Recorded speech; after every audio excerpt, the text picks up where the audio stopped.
Mag-uumpisa na nga ngayon ang Paris Olympic Games at bawat team sa group siguradong handa na para sa magiging dikdigang laban nila sa Olympic na to. And for me na ito ang isa sa pinaka-exciting Olympic Games na mangyayari dahil sa mga veteranong NBA star at mga dekalibreng NBA player ang mga magsasalpukan sa bawat group na to. Kaya naman talagang asahan mo na ang matinding laban na mangyayari sa 2024 Paris Olympic na to. Kaya tara't samahan nyo ako na i-preview ang mga group and teams na nakapaloob sa Olympic game na to. Tara't umpisahan natin sa Group A. 4 na team ang nakapaloob kasama ang Australian Boomers, Canada, Spain at Greece. Hindi biro ang mga team na nakapaloob sa Group A na to at masasabi nating mabigat talaga ang mga teams, lalo na ang mga players na nakalinya dito ay talagang pamatay nga raw ang grupo na to sa Olympic game. Sa Australian Boomers pa nga lang na pangungunahan nila Josh Giddey, Dante Exum at Patty Mills at iba pang non-NBA players nila. Hindi biro ang team na to, lalo na sa nakaraong Tokyo Olympics sila ang nag-uwi ng bronze medal. Bukod dyan sa nangyaring tune-up games nila kontra sa France na may Wembanyama, Puerto Rico at Serbia na may Nikola Jokic. Sobrang ganda ng performance na ginawa nila. Kaya naman talagang di nakakapagtaka na talunin nila ang mga malalakas na team na yan. Tinalo nga lang sila ng Team USA sa 6-point leads. Kaya naman di mo rin masasabi ang mga mahuhusay na players na nakapaloob sa lineup na to. Talaga nga naman na lumalaban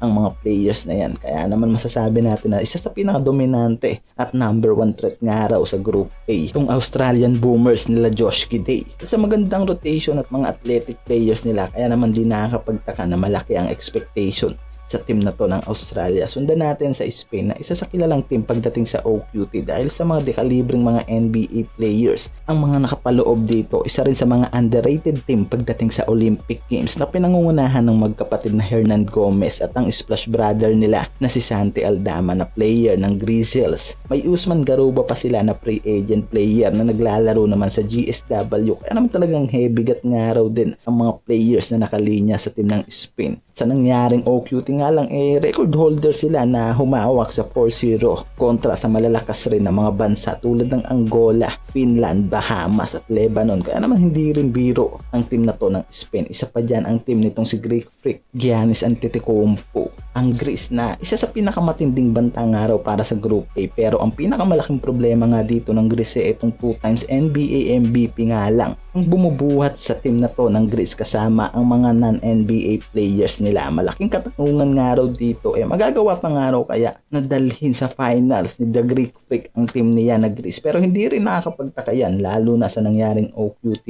Sobrang ganda ng naging playing time ng Greece, lalo't hindi biro ang mga team na nabit nito sa nangyaring FIBA OQT. Nandyan ang Slovenia ni Luka Doncic, Croatia ni Dario Saric. Kaya naman talagang grabe din ang pagiging dominanteng team na to pagdating sa OQT. Kaya naman hindi nakakapagtaka na malaki rin ang tsansa nito na makapasok sa finals. Nag-average lang naman itong si Greek Freak ng 22.7 points, 62% in the field at 4.7 rebounds. Kaya hindi nakakapagtaka na dalhin nga raw ni Greek Freak sa semifinals. Kaya hindi rin natin masasabi na mapunta nga ito pagdating sa final game ng Olympic game. At ang huli itong Canada na napakalaking advantage ang meron dahil sa mga NBA players. At hindi na nga lang basta mga NBA players dahil mga star players na to sa bawat team na pinaglalaroan nila sa NBA na nagsama-sama sa isang team ng Canada. Nandyan si Shai Gilgeous, RJ Barrett, Jamal Murray at Logan Stewart ng OKC at Dillon Brooks. Dito pa nga lang sa duo na to ng OKC na si Shai Gilgeous at Logan Stewart malaki na ang mau-contribute nito sa team ng Canada. Sama mo pa itong clutch player nila sa Denver Nuggets na si Murray at iba pa na NBA players. Sobrang gandang combination nga raw ang magagawa ng Canada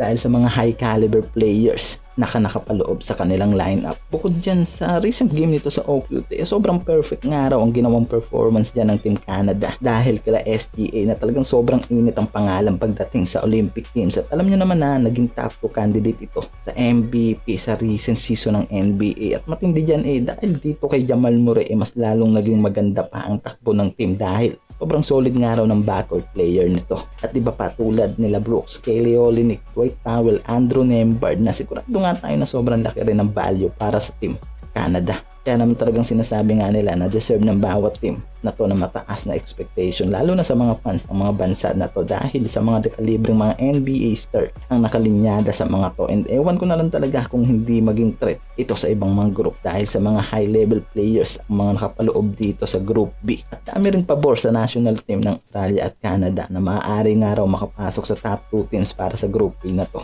Pero wag natin alisin sa Greece at Spain ang tsansa na makapasok sa top 2, lalo't malaki rin ang capability ng team na to at malaking tulong ang mga naging experience nito sa mga nagdaang OQT. And we know na every team considered talagang mga dominante ang mga ito at mga high caliber ang mga players sa bawat national team na yan. At kahit sa world ranking makikita ang mga bansa na yan sa top 20 world best country, kaya asahan na natin ang napakagandang simula ng 2024 Paris Olympic Game.